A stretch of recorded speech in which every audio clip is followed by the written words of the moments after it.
조금 전 들어온 소식에 따르면 3차 저지선인 관저 진입로의 문이 열렸다고 전해졌습니다. 버스 차벽도 치워졌고요. 관저 3차 저지선의 철문이 개방이 돼서 영장 집행을 위한 수사팀의 차량 또한 진입이 됐다는 소식이 전해졌습니다. 관련해서 성승환 기자, 임주혜 변호사와 함께 이야기 나눠보겠습니다. 두 분 안녕하십니까? 안녕하십니까? 예, 변호사님 우선 관련된 이 속보 들어온 내용에서 이제 질문을 좀 드리도록 하겠습니다. 지금 1, 2차 저지선도 앞선 1차 체포영장 집행 때와는 다르게 상당히 좀 순조롭게 통과가 됐고 3차 저지선도 이렇다 할 경호처 인력이 보이지 않은 채로 철문까지 개방이 된 거거든요. 굉장히 빠르게 진행이 되고 있는 상황인데 이런 가운데 관저 밖으로 차량이 한 대 나왔다는 소식까지 전해졌습니다. 이 일련의 과정들 어떻게 보셨습니까? 상황이 굉장히 긴박하게 돌아가고 있는 것 같습니다. 일단 1차 집행 때와는 다른 모습을 보여주고 있습니다. 예. 일단 집행의 시작 시간부터가 굉장히 일렀어요. 새벽 5시에 이미 집행에 대한 시도가 이루어지고 있었거든요. 이런 부분들이 1차 집행에서 굉장히 이제 시간적인 부분에 있어서 촉박하게 진행이 되고 그러다 보니까 이미 날이 밝아오면서 많은 사람들이 모이고 결국 집행의 시도가 이루어지지 못한 그런 부분에 대해서 준비가 이번에는 상당히 잘 된 것으로 보입니다. 네. 그리고 일단 1차 집행 때보다 동원된 인원이 정말 상당했습니다. 1차 집행 때는 공수처 인원 30~40명만을 가지고 집행을 진행하려다 보니까 경호처의 저항에 부딪혀서 제대로 집행이 이루어지지 못했지만 이번에는 사실 압도적인 어떤 수적인 우위를 지금 공수처에서 10분 활용하고 있다고 보이는 것 같거든요. 그렇기 때문에 일단 물론 많은 시민들과 그리고 국회의원 일부가 이 앞을 저지하기도 했지만 비교적 빠른 시간에 1차, 2차 관문을 통과하고 지금 집행에 좀 빠르게 시도하고 있다 이렇게 평가할 수 있을 것 같습니다. 네, 관저 3차 저지선 철문이 개방이 됐고 영장 집행을 위한 수사팀이 차량이 진입을 했습니다. 그리고 이후에 관저 밖으로 차량 한 대가 나왔다는 속보가 들어왔는데요. 그 차량 안에는 윤석열 대통령이 탑승을 했는지 그 여부는 아직 확인이 되지 않았습니다. 윤 대통령이 관저 밖으로 나올지 지금 주목이 되는 상황인데 지금 현장에서 전해지고 있는 소식 추가로 전해지는 게 있나요? 방금 그 하나 소식 들어온 게 예. 김성훈 경호차장이 체포가 예. 됐다라는 소식이 들어왔습니다. 그래서 예. 미니버스로 호송 중이라고 하고요. 이제 일단은 그 이광우 본부장까지도 체포영장 집행하겠다고 예. 밝혔던 상황이고 또 김성훈 경호차장 그리고 이광우 본부장 같은 경우 굉장히 강경파로 좀 분류가 되는 인물이기 때문에 이 두 사람에 대한 체포영장이 집행이 되고 그러다 보면 이제 경호처 내에 좀 조직력이라고 할까요? 이런 것을 좀 흔드는 취지라고 그렇게 좀 전망이 됐었는데 네, 그것이 지휘 체계가 좀 무너지겠죠. 본격적으로 좀 진행이 되고 있다 이렇게 좀 설명을 드릴 수가 있겠습니다. 아. 그리고 사실 이번 체포영장 집행에 있어서 그 충돌 가능성에 대한 우려가 상당히 컸습니다. 예. 그래서 사실 어제 경찰 경호처 그리고 공수처까지 그 3자 회동이 있었는데 네. 거기서 굉장한 입장차를 보였다라는 부분으로 전해졌었거든요.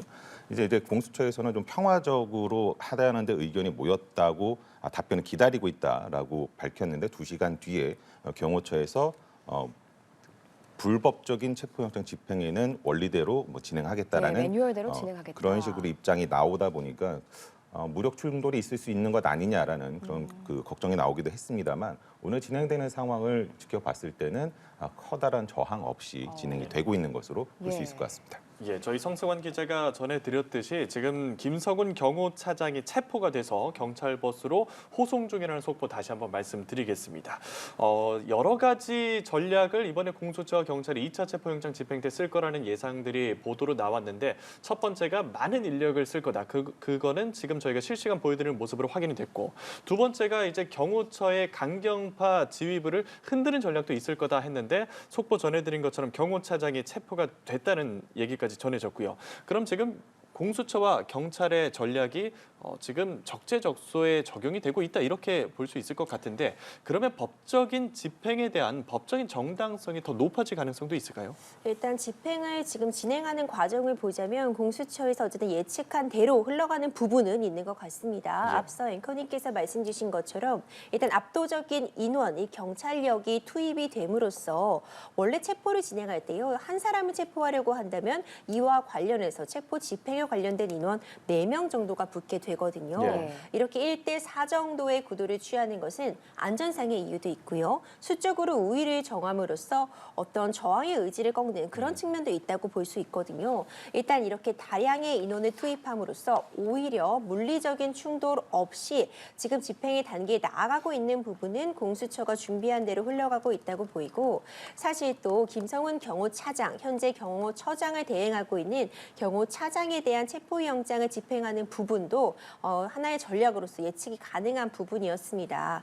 경호처가 지금 이 윤석열 대통령에 대한 영장 집행을 막아설 것이 충분히 예측이 되고 있는 상황에서 예. 이미 김성훈 경호차장이 3차례의 소환 조사에 불응했습니다. 예. 영장이 발부됐기 때문에 윤석열 대통령에 대한 영장을 집행하는 것과 동시에 따로는 이 경호처장에 대한 영장 집행을 먼저 함으로써 경호처의 강경파 인원에 대한 체포를 단행하고, 그렇다면은 이런 부분들을 보자면 경호처 인원들이 내부 동요가 있을 수밖에 없거든요. 예. 이런 부분들을 본다면 경호처도 더 극렬하게, 더 강렬하게 이 체포 집행을 막아서는 데는 좀 주저함을 느낄 수 있다는 점을 좀 감안을 해서 공수처와 경찰이 함께 일단 김성훈 경호차장에 대한 체포 영장부터를 좀 단행하고 있는 것으로 보입니다. 예, 김성훈 경호차장은 체포가 돼서 경찰 버스로 호송 중이고요. 지금 현재 경호처 지휘 체계가 조금 흔들리고 있다고도 볼 수 있겠습니다. 공수처 주변에 경찰 기동대 차량이 배치가 됐고, 청사 주변 경호가 강화되는데 조금 전 들어온 속보에 따르면 윤석열 대통령이 곧 관저를 나올 것 같다라는 속보가 들어와 있습니다. 관저를 나오게 되면 저희가 바로 실시간으로 화면을 통해서 전해드리도록 하겠고요.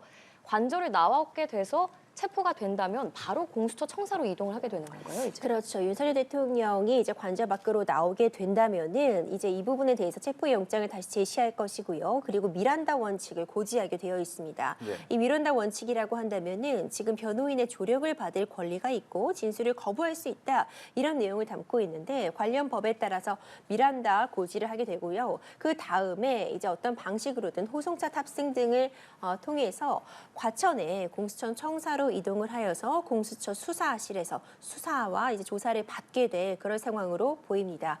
이 체포영장이 집행되고 나면 또 이 체포영장과 관련된 이 시계가 돌아가게 됩니다. 네. 48시간이라는 시간 제한이 있습니다. 48시간 내에 구속영장을 청구하든지 아니면 이 석방을 해야 되는 상황이기 때문에 공수처 입장에서는 이 체포 자체가 목적이 아닙니다. 예. 결국 공수처는 이제 기소를 위해서 수사를 마무리해야 되는 그런 위치에 있기 때문에 앞으로 그러면 만약 체포가 이루어진다면 어떻게 신문을 진행할지에 대한 부분도 우리가 관심 있게 지켜볼 필요가 있습니다.